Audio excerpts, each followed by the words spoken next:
हे guys আমি স্বর্ণাম point welcome to the new episode of my channel. তো এখন আমি এই সিনেমার দুটো সিনেমার বক্স অফিস কালেকশন নিয়ে কথা বলবো এবং একটা ফ্রাইডে যে ওটিটি প্ল্যাটফর্ম রয়েছে সেটার একটা আপকামিং সিরিজ আসছে অরিন্দম শীলের, সেটা নিয়ে কথা বলবো। তো প্রথমে কথা বলবো হচ্ছে তামিল সিনেমা থাঙ্গালান, যেটা চিয়ান বিক্রমের আপকামিং সিনেমা ছিল, মোস্ট অ্যাওয়েটিং সিনেমা। সেটা প্রথম দিন যে বক্স অফিস কালেকশন করেছিল সেটা গ্রস বক্স অফিস কালেকশনের কথা বলেছিলাম। তো আজকে সেটা নেট বক্স অফিস কালেকশনের কথা বলবো। তো দ্বিতীয় দিনে এই সিনেমাটা 4,75,00,000 টাকার নেট বক্স অফিস কালেকশন করেছে এবং টোটালি নেট যে বক্স অফিস কালেকশন সেটা হয়েছে 18,05,00,000 টাকার, যেটা একটা নর্মাল কালেকশন এবং এর থেকে বেশি আমি আশা করেছিলাম। এটা প্রথম আপডেট। দ্বিতীয় আপডেট হচ্ছে ইসমার্ট শঙ্কর সিনেমাটা, যেটার ওয়ার্ড অফ মাউথ প্রচণ্ডই খারাপ এসেছে এবং এই সিনেমাটা আমারও মনে হয়েছিল ট্রেলার দেখার সময় যে বানানোর কোনো প্রয়োজনই ছিল না।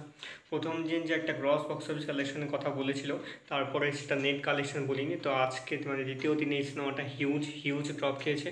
তৃতীয় দিনে এই সিনেমাটা 1,05,00,000 টাকার নেট বক্স অফিস কালেকশন করেছে, 1,50,00,000 টাকার নেট বক্স অফিস কালেকশন করেছে। এটা খুবই ড্রপ খেয়েছে এবং টোটালি এই সিনেমাটা 2 দিনে 8,25,00,000 টাকার বক্স অফিস কালেকশন হয়েছে। তার উপর সিনেমাটা আবার প্যান ইন্ডিয়া রিলিজ ছিল, যেটা একটা হিউজ বাজে মানে ইম্প্যাক্ট পড়েছে সিনেমাটার উপর। এই সিনেমাটা 2 থেকে 3 সপ্তাহের বেশি একদমই চলবে না, পুরোপুরি উঠে যাবে সিনেমাটা। এটা ছিল হচ্ছে দ্বিতীয় আপডেট। এবং লাস্ট এবং থার্ড আপডেট যেটা, সেটা হচ্ছে অরিন্দম শীলের আপকামিং সিরিজ এসেছে ফ্রাইডে ওটিটি প্ল্যাটফর্ম, যেটার নাম হচ্ছে সাহেব BP Joker season 1।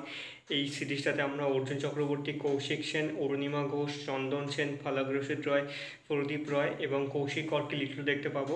Friday OTT প্ল্যাটফর্মে সকলেই জানো একগাদা ওটিটি মানে একগাদা সিরিজ প্রথমেই এসে গেছে। সিরিজগুলো হচ্ছে ফটাস সিজন 1, লেডি চ্যাটার্জি সিজন 1, ভালোবাসা সিজন 1, 19 এপ্রিল সিজন 1, আমি নন্দিনী সিজন 1 সহ আরও একটা সিরিজ, যেটা এই মুহূর্তে মনে আসছে না আমার। টোটাল 6টা সিরিজ এই প্ল্যাটফর্মটা খুলেছিল এবং তারপরে বর্তমানে এই সিরিজটা আপকামিং আসছে। দেখা যাক এই সিরিজটা কেমন হয়। আমি একমাত্র একটা সিরিজ এই পর্যন্ত দেখতে পেরেছি, দেখা যাক পরেরগুলো কেমন হয়। যেটা দেখেছি সেটা খুবই খারাপ সিরিজ ছিল। তো এই ছিল আজকের ভিডিও। কেমন লাগলো অবশ্যই কমেন্ট করে জানিও। ভালো লেগে থাকলে অবশ্যই চ্যানেলটিকে সাবস্ক্রাইব করতে একদম ভুলবে না।